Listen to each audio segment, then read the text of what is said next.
மந்திரி இருக்காங்க. உங்களுக்கு என்ன மரியாதை இருக்கு? நான் பணத்துக்கு அவ்வளவு செலவு பண்றது ப்ரொடியூசர் தரப்பட ஒரு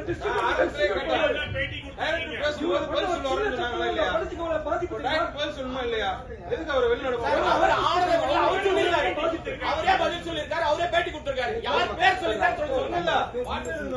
ஜெகன் தான் சொல்லிருக்காரு, டைரக்டர் தான் சொல்லிருக்காரு. யாரு பாருங்க, இப்போ ஜெகனும் சக்தி சாரும் சேர்ந்தாதான் படத்தை பண்ணாங்க. அது சொல்லவே இல்லை. இப்ப அதுக்கு பிறகு ஜெகன் வந்து பாரு ரெண்டும் பேச முடிச்சு சக்தி தாங்க முடிச்சாச்சு. இப்ப ஜெகனை வரல. நீங்க அதெல்லாம் பாருங்க.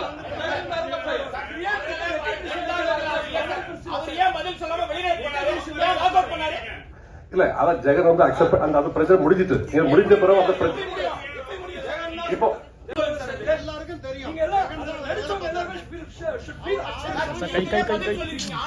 உங்க இன்டர்வியூ எவ்வளவு பொய் சார். ஆனந்த விடல பேட்டி சார் இது ரொம்ப தப்பு சார். நீங்க வந்து ராங் எக்ஸாம்பிள் வாக் அவுட் பண்ணீங்க. பதில் சொல்லாம கடந்து போனீங்க. தப்பு பண்ணது உறுதியாயிடுச்சு சார். உறுதியாகுது. மற்ற யார்கிட்ட போய் போடுற ப்ரொடியூசர் அவருக்கு மரியாதை விட்டு போறாரு. அவரே நிக்க முடியாது. அவரே டைரக்டர் அவர் நிக்கணும் சார்.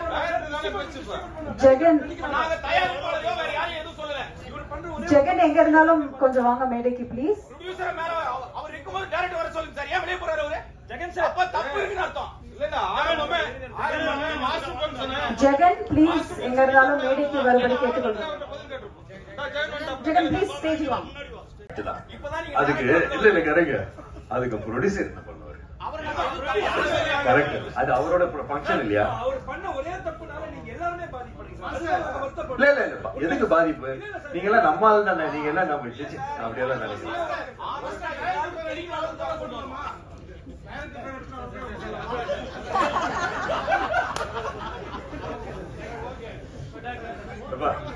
முதல்ல நம்ம ஆளுங்க தானேப்பா.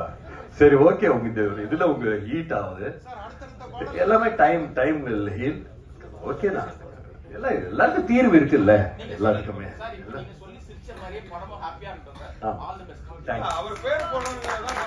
தேங்க்யூ.